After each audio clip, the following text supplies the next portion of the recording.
স্বামীকে অন্য বাসে তুলে দিয়ে এবার নিজের গন্তব্যে ফিরছেন এই তরুণী। একসময় পাবলিক বাসে যাতায়াত ছিল তার কাছে অস্বস্তি আর আতঙ্কের। ছোটবেলায় কয়েকবার হেনস্থার শিকার হওয়ায় বড় হওয়ার পরও গণপরিবহন এড়িয়ে চলতেন তিনি। তবে এবার সেই ভয় অনেকটাই কাটিয়ে গোলাপি বাসে স্বাচ্ছন্দ্যে ফিরছেন বাসায়। কারণ নারীদের জন্য আলাদা এই বাসে যাত্রাপথে নিরাপত্তা ও স্বস্তিকে দেওয়া হয়েছে বিশেষ গুরুত্ব।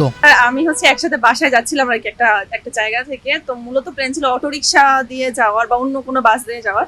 তো হঠাৎ করে এই বাস দেখে আমি আসলে এর আগে উঠিনি, তো ট্রেনে অনেক এক্সাইটমেন্ট ছিল, অনেক নিউজ দেখছে মানে তো আর ও জানে এই ব্যাপারে আমার অনেক আগ্রহ এই বাসের ব্যাপারে আর কি। ট্রেনে আমাদের কথা হয়েছে, আমি অনেক এপ্রিসিয়েট করছি এই জিনিসটা। তো ও আমি একটা ছবি তুলতেছিলাম বাসের, তো আমাকে দেখে বললো মানে পরে দেখে বললো তুমি কি উঠতে চাও? বললাম তাহলে তুমি। পরে বললো যে আমি রিক্সা বা অথবা অন্য কোনো বাস দিয়ে চলে যাবো, তুমি যাও, সমস্যা নেই, আমি তোমার জন্য ওখানে স্টপেজে যে অপেক্ষা করবো আর কি। স্যান্ডেলিনা সো, রূপচর্চায় আভিজাত্য। শুধু এই তরুণী নন, তার মতো অসংখ্য নারী যাত্রীর কাছে এখন নিরাপদ ও স্বাচ্ছন্দ্যের নতুন মাধ্যম হয়ে উঠেছে গোলাপি বাস। নারীদের জন্য বিশেষভাবে চালু করা এই বাসে চালক ও কন্ডাক্টর দুজনই নারী। ফলে বাসে ওঠা থেকে শুরু করে গন্তব্যে পৌঁছানো পর্যন্ত নিরাপত্তা নিয়ে বাড়তি আস্থার কথা জানাচ্ছেন যাত্রীরা। নারী কিন্তু এখানে মেন নয়, মেন হচ্ছে কি ডিসিপ্লিন।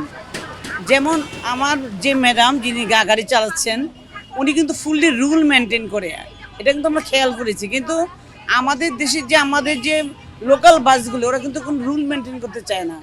তখনই করে কি আপনাকে হয়তো ঘষা দিতে চায় বা সাইড দিয়ে নাও, তখন উনি হার্ট ব্রেক করে, তখন হয়তো অনেকে ভয় পেতে পারে। কিন্তু এটা সময়ের ব্যাপার, সময় ঠিক হয়ে যাবে। আমি মনে করি যিনি এখন ওনার সাথে আছেন, উনি যদি কিছুদিন থাকে, ইটস ওকে, এটা কোনো সমস্যা না। পাবলিক পরিবহনে আসলে মেয়েরা উঠতে খুব সংকোচ ফিল করে, অনেক গ্যাদারিং হয়, কিন্তু মেয়েদের বাসে হলে মেয়েরা খুব সুবিধাজনক হয়, উঠানামা অনেক সুবিধা হয় আর কি। রাজধানীর ব্যস্ত সড়কে প্রতিদিন লাখো নারীকে গণপরিবহনে চলাচল করতে হয়, কিন্তু ভিড়, ধাক্কাধাক্কি, দীর্ঘ অপেক্ষা কিংবা অনাকাঙ্ক্ষিত আচরণের অভিজ্ঞতা অনেক নারীকে গণপরিবহন ব্যবহারে অস্বস্তিতে ফেলে। সেই বাস্তবতায় সপ্তাহখানেক আগে যাত্রা শুরু করা গোলাপি বাস যেন নারীদের চলাচলে নতুন এক সম্ভাবনার দুয়ার খুলেছে। আলাদা বাস, নারী চালক ও কন্ডাক্টর, সব মিলিয়ে নিরাপদ যাতায়াতের পাশাপাশি তৈরি হচ্ছে মানসিক স্বস্তির পরিবেশও। বাসের সংখ্যাটা বাড়লে সবার জন্য সুবিধা হবে, সবাই যারা রাস্তার আরো নিম্ন আয়ের আছে তারাও চলতে পারবে। নারীদের জন্য খুব ভালো হয়েছে।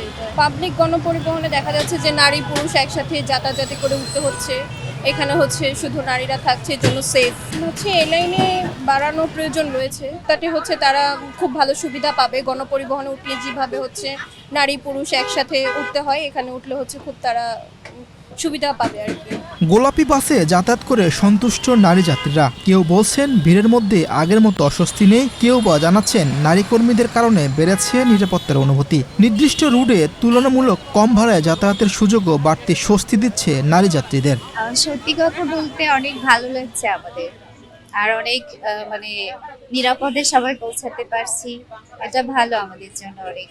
নরমালি যেভাবে ভাড়া নিত ওই ভাড়াটাই দেওয়া হচ্ছে, এক্সট্রা কোনো ভাড়া এখানে আর নিচ্ছে না। পুরুষ লোকেরা এমন করে যে বাসে উঠতেই দেয় না, গেটে ঝুলে ঝুলে থাকে, তবু কোনো মহিলাদেরকে উঠতে দিতে চায় না। কিন্তু আমাদেরও তো বাসায় যেতে হবে, এদিকটা তারা ভাবে না।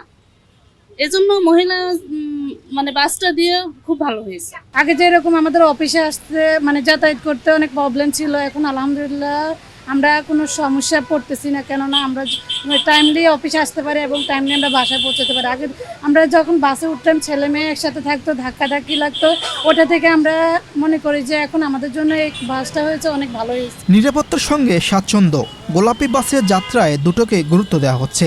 বাসের আসনে বসে নিশ্চিন্তে গন্তব্যের পথে এগিয়ে যাচ্ছে নারীরা। কারো গন্তব্য অফিস, কারো শিক্ষার প্রতিষ্ঠান, আবার কেউ ফিরছেন আপন ঠিকানায়।